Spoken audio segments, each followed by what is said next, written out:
Today we're joined by Ryan in the studio. Ryan, there are so many options out there for advertisers to buy.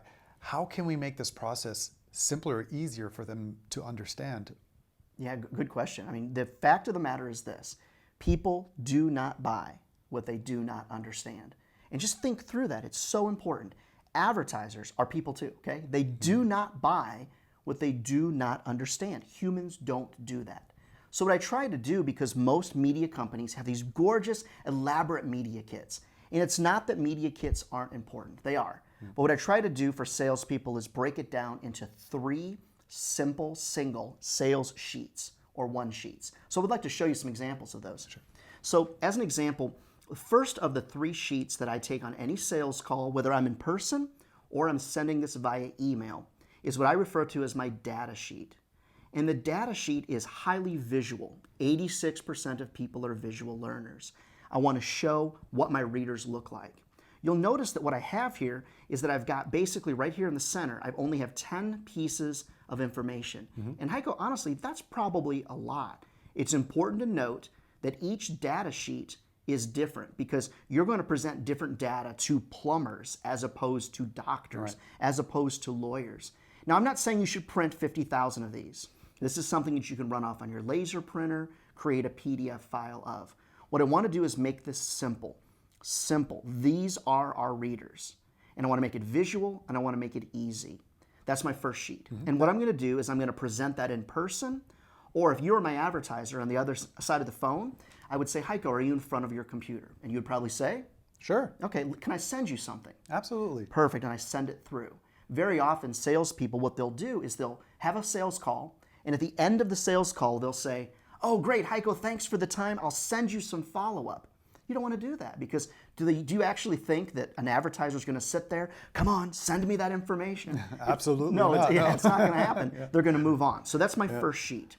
The second sheet is going to be what I refer to as my media buffet. You can call it whatever that you want. Now, what I'm doing is I'm putting my print magazine in the middle, okay, or newspaper or whatever, and then I've got my options all around the center. So what I can do, I like to call this kind of walking the wheel.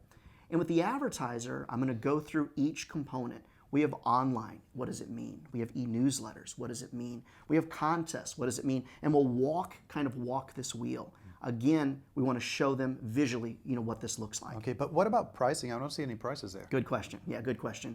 I don't think at this stage in the sale, they're ready for the prices yet. Very often, advertisers will become confused very, very quickly. Keep in mind, you've asked for a few minutes of their time. Really what they're trying to do is figure out a reason why to cancel this meeting, get you out of their office, etc. So I don't want to confuse them with the pricing yet. I just want to show them the options that I have. So that's my second sheet.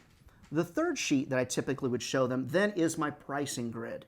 Now remember, what we're trying to do is get people to buy something that's complex. And remember what I first said, people do not buy what they do not understand. So what I've done is I've tried to take a complex media buy and make it very simple. So in this example, you have 3 choices. You've got a platinum package, you've got a gold, and you have a silver. I really want people to gravitate towards that gold option. Of course, we'd love it if everybody bought a full-page ad and $10,000 in online from us. Typically, that doesn't happen.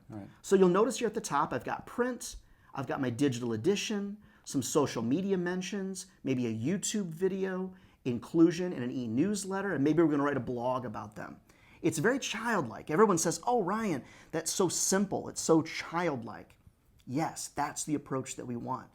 Now, at this point in the conversation, usually a sales manager or a publisher will say, stop, time out. There's no details there. How many social media mentions? How long is the video? How many e-newsletters? I understand. Put that information on the back because very often advertisers really don't want all the details yet.